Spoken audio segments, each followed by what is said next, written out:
입선, 화양연화, 꽃처럼 아름다운 시절. 다시 원래대로 돌아갈 수 있을까? 회복하는 과정 중 가장 고민되고 정답을 욕심냈던 질문이었다. 아, 내가 잘못 생각했었구나. 내가 사실이 아닌 것을 두려워했구나. 라는 자각 이후 나는 아프기 이전의 나의 모습에 완벽이라는 태그를 달고 회복 과정에 있던 내 모습과 아프기 이전의 모습을 끊임없이 비교하곤 했다. 그때 내가 가장 듣고 싶었던 이야기는 이 병을 겪고 난 후 완벽하게 병 이전의 원래의 모습을 찾은 사례가 있다는 확신이었다. 그래서 조현병 발병 이후 회복하신 분들의 수기를 찾아 읽으며 힘을 내려고 노력했던 기억이 있다. 격리병동에서 치료를 받던 그때는 엄마가 오는 저녁 시간이 가장 기다려졌다. 주로 노트북으로 오케스트라 영상을 함께 보며 시간을 보내고는 했는데 당시 긴 문장으로 말하지 못하고 짧은 단어 몇 마디로만 대화할 수 있었던 나에게는 언어가 아닌 소리로서의 음악이 말보다 더 큰 위안을 주었다. 그 외에도 나는 간식 시간을 가장 기다렸는데 그 덕에 체중이 10kg이나 늘었지만 먹는 기쁨이 사라지지 않은 것에 감사했고 지금은 다시 5kg 감량 후 유지 중이다. 내가 있던 병동에는 피아노가 있었다.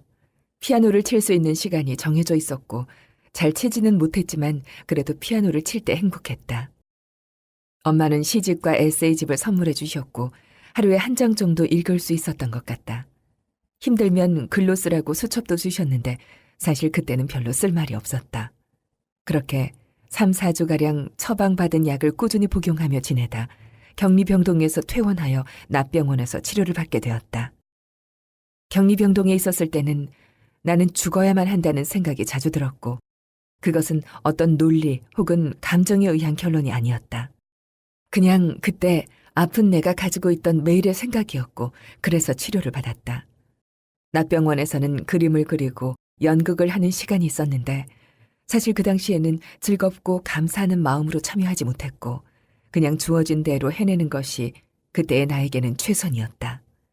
지금 생각해보면 그런 치료의 과정들조차 참 감사하다.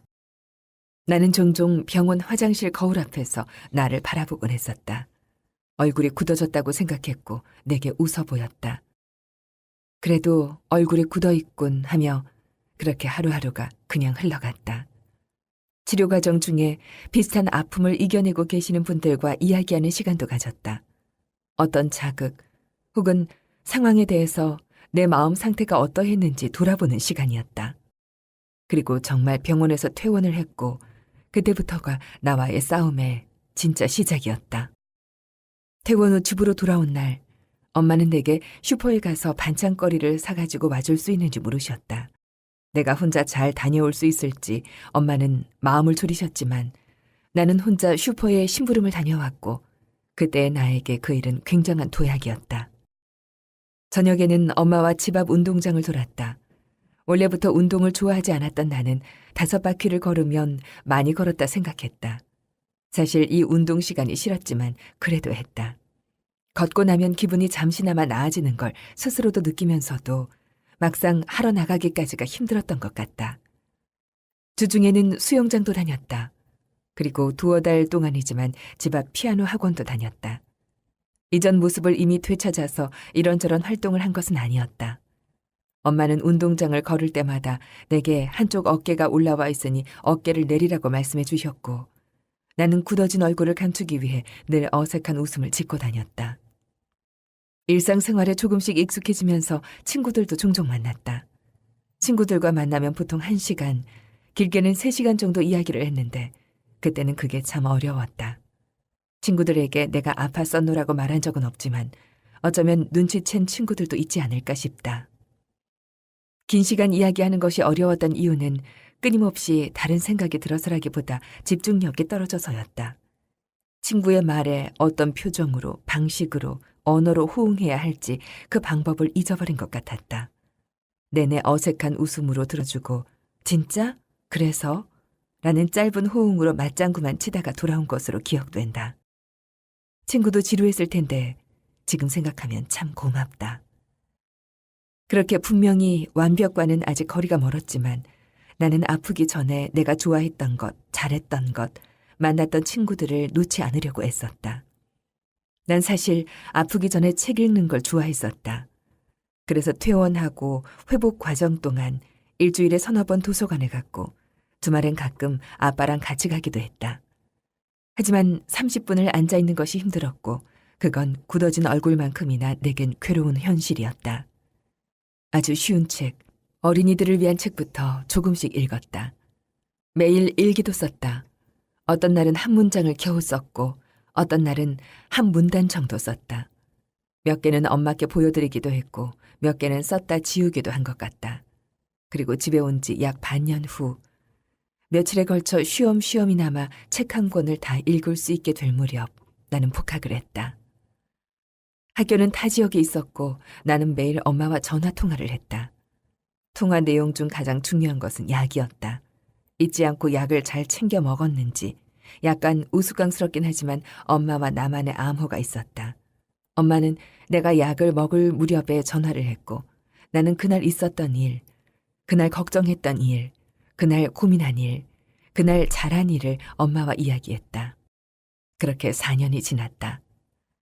여전히 엄마는 같은 시간에 전화를 하신다. 지금은 내가 먼저 약을 챙겨 먹고 엄마께 문자를 보내기도 하지만 여전히 그 시간에 통화를 한다. 그렇게 엄마와는 늘 할 얘기가 많은 사이가 되어 있었다. 이제 나는 엄마와 내가 고민을, 걱정을, 과장된 생각을 이겨내기 위해 시도한 나의 개인적인 경험을 나누는 걸로 이거를 마치려고 한다. 우선 손바닥 뒤집기가 있다. 괴롭거나 불안한 어떤 생각이 들 때, 걱정이 들 때, 손을 앞으로 내밀고 손바닥이 보이게 뒤로 쫙 뒤집는 거다. 손바닥을 뒤집을 수 있으면 그 생각도 뒤집을 수 있어. 엄마는 말씀하셨다. 생각을 뒤집으라는 추상적인 말 대신 손바닥을 뒤집으라는 실제적인 액션을 요구했고 그러다 보면 생각을 뒤집는 건 역시 손바닥 뒤집기처럼 실현 가능한 동작이 되었다. 두 번째로 설거지하기다. 설거지를 하고 나서 깨끗해진 싱크대를 보면 기분이 좋았다. 꼭 설거지가 아니더라도 방 청소, 빨래하기 등 몸을 움직이는 일, 그리고 결과가 바로 보여서 성취감이 드는 일을 하는 것이 도움이 되었다. 세 번째로 그림 그리기다. 한 선 한 선에 집중하다 보면 마음이 차분해졌다. 그림 그리기에 집중하는 순간이 좋았다. 꼭 그림이 아니더라도 일기를 쓰거나 악기를 연주하거나 자신의 마음을 표현하고 자기의 생각을 되돌아볼 수 있는 활동이면 좋은 것 같다. 그리고 엄마든 친구든 의사 선생님이든 때로는 먼저 다가가서 이야기를 했다. 그러면 내 생각 속에 갇혀있지 않고 내 생각을 나눌 수 있는 좋은 기회가 되었다. 머릿속에만 있는 생각을 말로 표현할 때 나는 내 생각이 때론 얼마나 터무니없고 우스꽝스러운지 확인하게 되었다. 가장 중요한 것은 의사 선생님께서 처방해 주신 약을 처방해 주신 대로 꾸준히 먹는 것이다.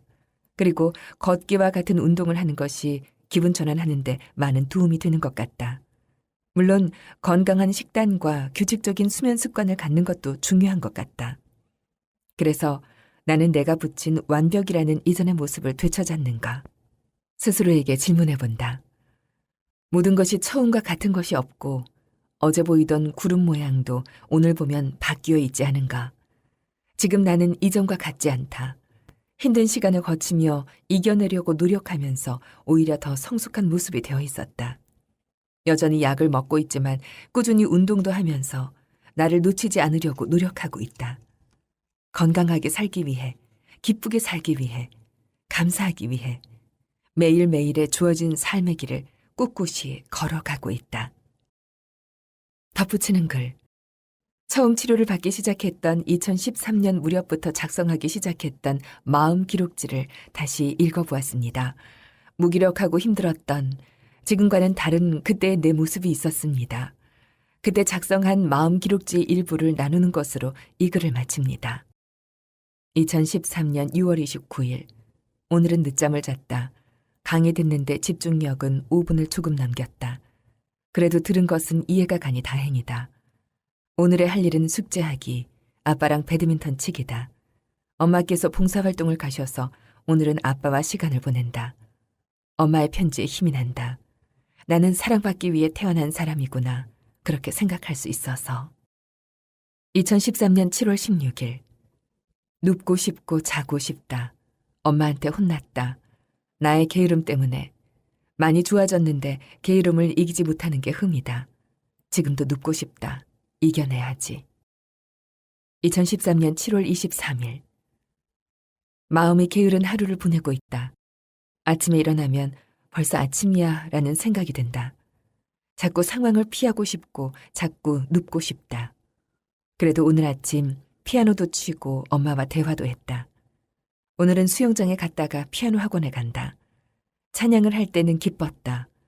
예전에 찬양하던 것을 생각하면서 찬양하곤 한다. 눕고 싶다.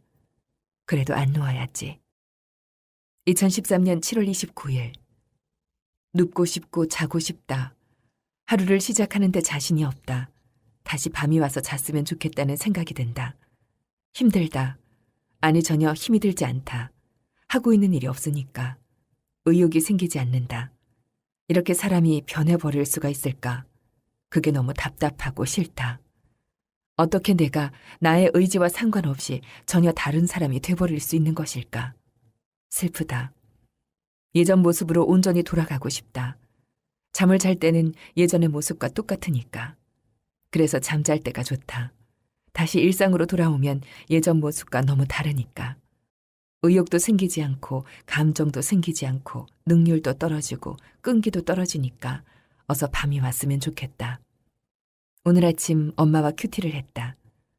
하나님께로 나아가는 자를 하나님께서 만나주신다는 내용이었다. 하나님께로 더 나아가야겠다. 2013년 8월 4일. 오늘 아침부터 찬양이 흥얼거려지더니 최고의 하루를 보냈다. 아프기 전 모습을 조금씩 되찾아 가고 있다고나 할까. 오늘은 교회에서 찬양팀 연습을 2시간이나 하고 함께 모여 삼계탕을 먹으러 갔다. 2016년 5월 어느 날.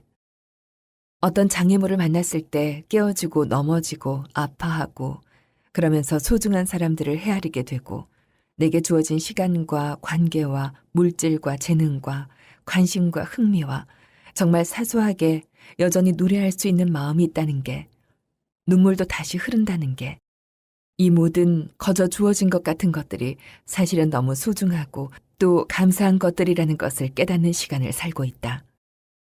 요새 말을 많이 안 하는 것 같기도 하다. 수업도 끝나고 친구들을 만날 일도 없으니까. 내가 먼저 연락해서 이틀에 한 명은 만나서 점심도 먹어야겠다. 해야 할 일을 먼저 해서 공부로부터 받는 스트레스를 줄여야겠다. 엄마와 더 자주 통화를 해야겠다. 시내에 가서 오메가3를 사야겠다. 1시 전에는 잠이 들어야겠다. 밥을 3끼 먹고 되도록이면 제때 먹도록 해야겠다. 자주 걷도록 해야겠다. 날씨가 추우니까 따뜻하게 입어야겠다. 깜깜함이 무서우니까 너무 늦은 시간에는 돌아다니지 말아야겠다. 아침에 늦잠 자지 말아야겠다. 감사할 일들을 헤아려야겠다. 믿음을 가져야겠다. 겨자씨만한 믿음. 나라는 존재는 먼지 같은 존재지만 또한 머리카락 수조차 센 바 된 존재라는 걸 기억해야겠다. 사랑을 받으려 하기보다 먼저 사랑하려고 해야겠다. 아름다움을 발견하는 시력을 길러야겠다.